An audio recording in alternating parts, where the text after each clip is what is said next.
Thank you for tuning in once again to his Vine and Fig Tree podcast. My name is Kurt Olson. I'm your host. I'm coming to you on Good Friday, um, 2025, and suspect people have plans with family, friends, others this Easter weekend. And certainly thank you for folks who are regular viewers of this podcast. I want to start this podcast on Good Friday. Some news I want to bring to your attention, and it's going to start with Iran. Please pardon me. I've been dealing with a whole allergy thing here in recent days. I'm getting it's kind of worn me out, but bear with me. Iran. There was a report that surfaced this week. It was reported in the New York Times and also the Jerusalem Post that the nation of Israel was planning a May attack on the nuclear sites and the the the guts of the nuclear program in Iran, and that they were going to do so with the help, assistance, backing of the United States. And Trump wants to negotiate, and that's why that's not going to happen. Meanwhile, we still have the Iranian proxy, the Houthis in Yemen, attempting to save face and do the best they can to take on the United States in that area of the world. And there was a news report that surfaced in the last 24 hours that the U.S. is blaming a satellite company in China that goes all the way back to the Chinese Communist Party in assisting the Houthis. And it will be interesting to see what comes of that. Um, but there's various things going on right now. Meanwhile, there's talk of potentially this mineral agreement that Trump has been wanting with Ukraine could be signed as early as next week. I'm at a stage now with this thing. I'll believe it when I see it because it's been promised many times now and hasn't come to fruition. So that's something that you can be looking out for. I want to read to you something because I have mentioned Syria um, many times late last year and into the early part of this year as a key spot that demands especially the attention of believers because there's been a fair amount of persecution of Christians, not just under the current regime, uh, Hayat Tahrir al-Sham, but even when Bashir al-Assad was in power, the number of Christians has decreased significantly in Syria. I want to bring something to your attention. I found this just the other day. It's from the American Enterprise Institute, which is a right of center think tank in DC. Michael Rubin writes this, and it was the 14th. Somali unity was always an illusion. In 1960, the former British Somaliland joined with Italian colonized regions to form, on paper, what after a few name changes became known as Somalia. In practice, though, it was a country of regions where local authority often trumped national unity. Cold War era dictator Siad Barre sought to impose unity by force, but his regression only condemned Somalia's already weak state to failure and, after 1991, collapse. Most Americans know this period through the lens of Black Hawk Down. though reality is more nuanced. Somaliland, as the former British protectorate remains called, reasserted its independence and remained largely peaceful. Somaliland's government in the capital city, Hargeisa, built capacity as Somalia's clans and warlords turned on each other throughout the rest of the country. The United the United States, first the George H.W. Bush administration, then Bill Clinton's, did not serve Somalia well by flooding it with humanitarian aid. Rather than help Somalis, assistance worsened their plight as warlords weaponized food as they used it as a reward for patronage and its denial as punishment. In 1993, Clinton withdrew U.S. forces from Somalia, and the failed state largely faded from diplomatic and public consciousness. Ironically, it was under former First Lady Hillary Clinton that Somalia returned to American awareness. Clinton saw her tenure as Secretary of State as an important step in her quest to become America's first female president, but after more than 3 years, she had little to show for her tenure at the State Department. As she faced critics questioning her effectiveness and sought to demonstrate success, Secretary of State Hillary Clinton chose Somalia. After 12 years, the international community had sought to rebuild basic institutions. Clinton arbitrarily claimed this transitional period to have been a success and claimed credit for the inauguration of the federal government of Somalia, ascribing legitimacy, progress, and stability to the country, less based on facts on the ground and more on political considerations in Washington. In effect, she put a fresh coat of paint on a crumbling, termite infested structure and sought to sell it as brand new. Somalia still relied on appointed figures, but Clinton and later Secretary of State John Kerry promised that Somalia would hold elections after 5 years in 2017. It was fantasy. While the international community has spent billions of dollars on Somalia elections, the country has yet to hold a single one man, one vote poll. Somalia President Hassan Sheikh Mohammed, whom Clinton installed in 2012, and after a 5 year interim, returned to the presidency in 2022, likely controls less than 20% of the country, and with Al Shabaab on the outskirts of Somalia, could be the man who loses the country. Rather than learn the lessons of Somalia, the United States, Europe, and the United Nations now repeat them in Syria. Consider the recognition de facto or more formal that the international community bestows on self declared President Ahmad al-Shara, the head of Tahyat Tahrir al-Sham, a former Al Qaeda affiliate.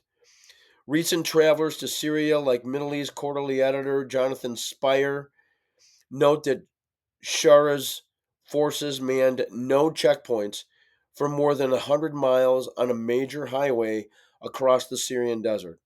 Most analysts believe that when al Shara seized Damascus, he controlled no more than 45,000 men, a paltry number with which to control a country, and a little less than more disciplined than largely Kurdish Syrian democratic forces can claim. With Syrian Kurds in charge in the northeast, Turkish forces still in the country, southern tribal leaders controlling the south, and Alawis in the west, al Shara no more controls Syria than Hassan Sheikh Mohammed controls Somalia. The problem is neither chaos nor vacuum. It is a reality with which policymakers can deal. Rather, the problem is now embracing the illusion of progress can undermine security and encourage terror. Tens of billions of dollars donated to Somalia or to build up the legitimacy of Hassan Sheikh Mohammed's in Mogadishu did little but catalyze corruption, underwrite China, and bolster al Shabaab. In Syria, the international community now exaggerates both al Shara's control and his commitment to reform. The idea that al Shara has any interest in democracy or a platform that does not conform to Al Qaeda is belied by putting off elections for 5 years, like in Somalia, and for appointing a cabinet that includes not a single ethnic or religious minority. His promotion of Osama El Rifa to the Syria's top religious figure also bodes poorly for peace and tolerance. Last paragraph. National security is at its strongest when Washington and the international community calibrate it to reality. Somalia and Syria are complex patchworks of clans and tribes and interests. Papering over that complexity to pour money into an illusion will never bring peace or stability. Diplomats may hope that Al Shara can bring stability, but they kid themselves if they believe bestowing premature legitimacy on Al Shara will do anything other than make Somalia's past into Syria's future. I just wanted to read that to just kind of help people understand that the United States and the West is going down a path that we've seen before, at least according to Mr. Rubin at AEI. And that will be something to pay attention to as time passes. Tulsi Gabbard, the new director of national intelligence, she was the source of a terror plot. A guy in Lilburn, Georgia, by the name of Ali Akbar, I kid you not, that's his name, Muhammad Amin, basically directed attention on Tulsi Gabbard, posted several things online that were just pure threats to not only her, but her family. And this guy's been caught by the FBI. Happened in the past week as this guy, um, you know, being apparently a not the sharpest terrorist in the world, decided to make his plans known. Social media can't be taken seriously. Unfortunately, the FBI did, and the guy is now under arrest. This brings us to something that happened in Wisconsin on March 1st. A kid, and I call him a kid because he is, Nikita Casip,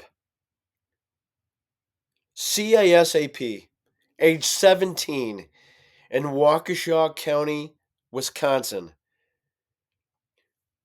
also aligned with the Order of the Nine Angles, which is a satanic terrorist group. Frankly, I think that's being redundant. Satanic and terrorism, I regard them the same. But this kid killed his mother and his stepdad on March 1st, lived in the same house with their dead corpses for several days before he took off. Authorities caught up to him, and they have him attached to the satanic group that, get this, had a plan to assassinate Donald Trump and take over the federal government. Who knew? Uh, Nikita Kasip and the cast of others in this group are probably going to find themselves in just doing a whole lot more time in jail than seeing freedom anytime soon. The next issue I want to bring to you was an exclusive, pardon me, that was at the Daily Caller. If you're unfamiliar with the Daily Caller, this was a news website that was established by Tucker Carlson and still functions today. And on what is the date here for this thing? The 14th. Exclusive anti Trump resistance leaders campaign bankrolled by Dem powered broker tied to Chinese intel agency. I'm going to read the first section of the story because that's the heart of this. It's much longer. And you can go to thedailycaller.com to read it in its entirety. Boston Democratic Mayor Michelle Wu's 2021 campaign received hundreds of thousands of dollars from a fundraiser who was enlisted by a Chinese intelligence agency as an official. A Daily Caller News Foundation investigation discovered. Gary Yu, spelled Y-U, the founder of Boston International Media Consulting, helped raise over $300,000 for Wu with the help of a Chinese civic association he leads. However, Yu, whose Chinese name is Yu Guo Lang, last name spelled Guoliang, is listed as an official by an agency of a Chinese Communist Party influence and intelligence service called the United Front Work Department, and also operates as a recruiter for the Chinese government, according to reports from the CCP, Chinese state media, and civic associations led by Yu. The Communist Party's UFWD never rests, author and China expert Gordon Chang told the DCNF, Daily Caller News Foundation. There is no ethnic Chinese official in America who is not targeted. It's time for law enforcement to investigate the CCP's ties to Gary Yu and Yu's ties to Mayor Michelle Wu. Wu has risen in national prominence as a central figure in the Democratic resistance to Trump's border and deportation policies. Wu recently defended her city's refusal to cooperate with immigration officials during her March 19, 2025 State of the City address, which she criticized presidents who think they are kings, prompting the White House to fire back the next day with a press release labeling Wu a radical mayor who puts violent criminal illegal aliens first. Wu's ultra leftism makes her the perfect candidate for CCP recruitment and capture, Cheng said. Or do we have it backward? Is her ultra leftism the result of CCP recruitment and capture? More than just a few people of Boston would like to know.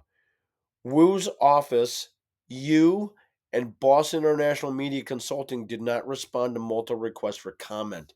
That story goes longer, but exposes the Boston mayor as having some kind of connections to someone who has close ties to the CCP. And let's harken back to the 1990s. I believe it was Bill Clinton's reelection campaign in 1996 when he was getting campaign donations from someone connected to China. This thing has only taken different iterations over time, and no one should be shocked that this kind of thing is popping up because no one's been serious about the Chinese Communist Party for a long time. And while these tariffs from Team Trump are an effort to deal with China, I think any notion this is going to be resolved in 4 years is a bit naive and premature. Harvard. Harvard's been in the news recently for something other than having anti Semites running across their campus, creating all kinds of chaos. This time, Team Trump is threatening to withhold $9 billion from Harvard because they don't have their house in order on the anti Semitism and other things. And as this story has percolated, basically Team Trump is threatening to take away Harvard's tax exempt status because what they're doing does not uphold federal standards in terms of civil rights and other things, especially when there's a tax on campus against Jews. And let's be clear about this. This focus better go beyond the Ivies, meaning the Ivy League campuses. We've had Columbia, we now have Harvard. There have been problems at Georgetown. There have been problems, I believe I'm correct on this, George Mason University. There's been problems, or is it George Washington, one of those two. There's also been a problem at UCLA. There's campuses across this country that are the elite of the elite in the country where anti Semitism is running rampant on their campuses. Let me just say this, and it's timely because it's Easter. If a bunch of Christian colleges in this country, a bunch of Christian colleges in this country, Liberty University, Biola University on the West Coast, let's name Cedarville University in the Midwest, let's name Hillsdale College, which doesn't take any funding from the feds. Grove City College also doesn't take any funding from the feds. Name the Christian college in this country. If those campuses had raging anti Semitism going on their campuses, the Ivy League presidents would be first in line to say you need to take away their tax exempt status. Now, there has been a growing problem with higher ed for a long time. A long time. Higher ed has been run amok with speech codes, which led us to critical theory and DEI and the alphabet mafia that was going on in 2000 and or 2020 following the George Floyd situation in Minnesota and the riots that were going on across the country during COVID.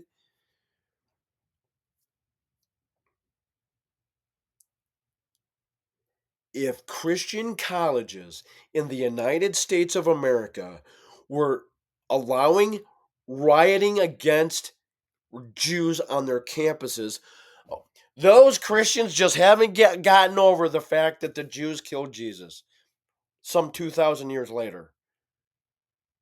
If that was going on, the Ivy Leagues would be the first in line to demand their tax exempt status to be revoked.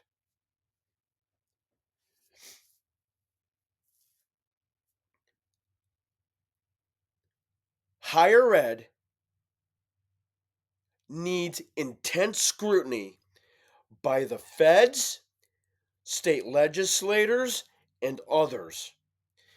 I have a running hypothesis, and it's purely hypothesis. Okay, I saw it unfold in Texas while I was in covering things at the state capitol there for a couple years, and I saw some things even in a brief time when I was covering things in Columbia, South Carolina. There's a reason state lawmakers who dish out an awful lot of funding to the state colleges. There are good reasons why they have never held these colleges accountable for their radical indoctrination of kids in their 20s. Most of the state lawmakers are alum of the very same colleges that they fund. Down in Texas, it's UT Austin, it's Texas A&M, it's Texas Tech, and it's a variety of others. In South Carolina, it's the University of South Carolina, it's Clemson, and a variety of others. If you're an alum of those institutions, there's no way you're going to go out of your way to cut off funding from them. This has been one of my hypotheses for a long time. And I came up with a hypothesis simply based on observation.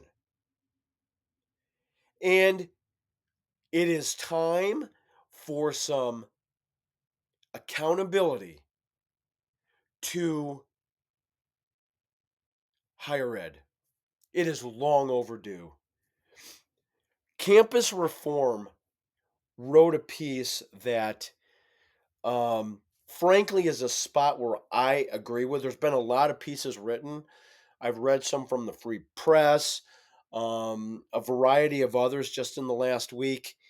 And this one from campusreform.org, I'm included in the comments to this podcast. I encourage you to read it. It's the spot where I land. DOGE. There was a report this week from the same organization, the Daily Caller, that the projected savings from DOGE, which was promised to be $1 trillion, is going to be considerably less this fiscal year. It's gone from $1 trillion to $150 billion. When all of this stuff with DOGE started, I've been very critical of the Congress. You can go back early in the year to catch those episodes. I've been extremely critical of the Congress for their lack of accountability of the executive branch and others over time. And this is why DOGE became a thing. And DOGE is Elon Musk's Department of Government Efficiency, going in, checking for ways fraud abuse.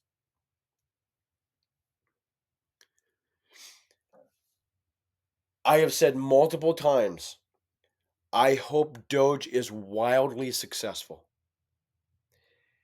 My concern is Americans are going to be left very discouraged by the genuine savings that end up happening. That is my big concern right now, especially when I saw this report come out from the Daily Caller about a week ago, that they were downcasting the forecasted savings this fiscal year. And my confidence level in the Congress basically taking whatever Elon Musk they might have to act on just is not very high.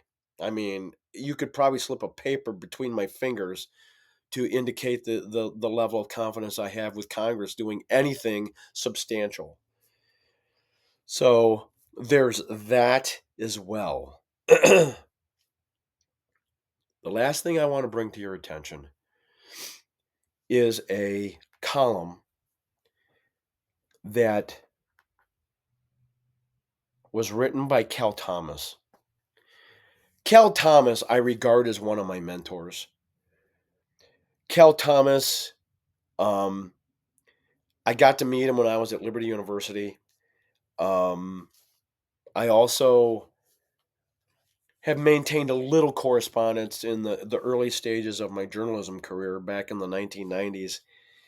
So, yes, I do regard him as one of my mentors in journalism and someone who has set a standard to aspire to. He wrote a column on April 1st, and it's not an April Fool's joke, titled "A Heretic in the White House." And I want people who listen to this podcast to hear this because I agree emphatically with what Cal Thomas is writing here. For the evangelical Christians who have given and still give overwhelming support to President Trump or refusing to criticize him for language and behavior they would presumably denounce in a fellow church member, here's an easy one for you. There's a heretic inside the White House. For those not familiar with the term, it means, quote, a professed believer who maintains religious opinions contrary to those accepted by their church or rejects doctrines prescribed by that church, end quote. Paula White Cain heads the White House Faith Office and fits that definition. She is a heretic. White Cain is soliciting donations before Easter of $1,000 or more to her ministry. In exchange for, she promises 7 specific supernatural blessings. They include God assigning an angel to the donor, being an enemy to your enemies, contradicting Jesus' command to love your enemies, promoting prosperity, and curing sickness. None of this is new for White Cain and other prosperity gospel ministers, but the difference is that she associates, advises, and presumably has influence over the President of the United States. In 2020, White Cain said that God was going to send an angel from Africa and South America, why not Cleveland, to make sure Donald Trump won that election. The angel must have been delayed by TSA for further screening given the way the election turned out. Asking for money in exchange for blessings is reminiscent of the old and discredited practice of the Roman Catholic Church, which once sold indulgences for forgiveness of sins. White Cain is a grifter, a swindler, dishonest gambler, or the like. She's not alone. One can find many examples of what Jesus called false prophets, going back to biblical times. A modern favorite of mine is the Mexican church reportedly offering to sell land plots in heaven for $100 per square meter. The pastor of the church claims he spoke directly to God in 2017 and was granted divine permission to sell this celestial real estate. I wonder if the church waives the realtor commission and closing costs. A minister in Zimbabwe a few years ago practiced the same scam, offering tickets to heaven for only $500. He was arrested. Maybe inflation is the cause of White Cain's price increase, or the addition of land in the bargain could explain the price difference. Some of the reaction to White Cain's offer has been fierce. Stella Parton, country singer Dolly Parton's sister, wrote on X, Paula, shut up with your grift. I've met you and worked on the same show with you. You need to go repent and stop this charade. I am a Christian, and this is not at all Christian. It's a grifter scam. Stop. Another reaction was equally direct. A man calling himself Stephen Simpson, propagander, wrote on X, this is wicked blasphemy. As a Christian minister of 44 years, I reject her heresy, total manipulation. White Cain's statements are what evangelicals call anti-biblical and ought to be an embarrassment to the authentic church. She is giving non-Christians more material with which to mock Christian faith and reject it. According to Scripture, severe judgment awaits such people. All of this is wrapped up in what some call the Christian nationalist movement, which advances the belief that people who take as gospel their misinterpretation of the Bible should control the government and have authority over everyone else. This, too, is heresy. Their doctrine seems to be let us pray. That last word, pray, is clearly uh, a play on words from classic Christian practice of praying, spelled Prey.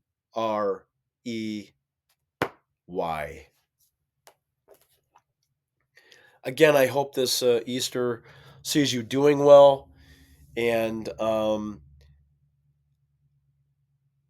once again, we are on Apple Podcasts, Spotify, YouTube, other locations. Still working on some other stuff again. And again, folks, I am a one-person operation. For those who are faithfully watching, I thank you. For those who read my column, and I'm dropping one on Easter Sunday, thank you. And until next time, God bless and goodbye.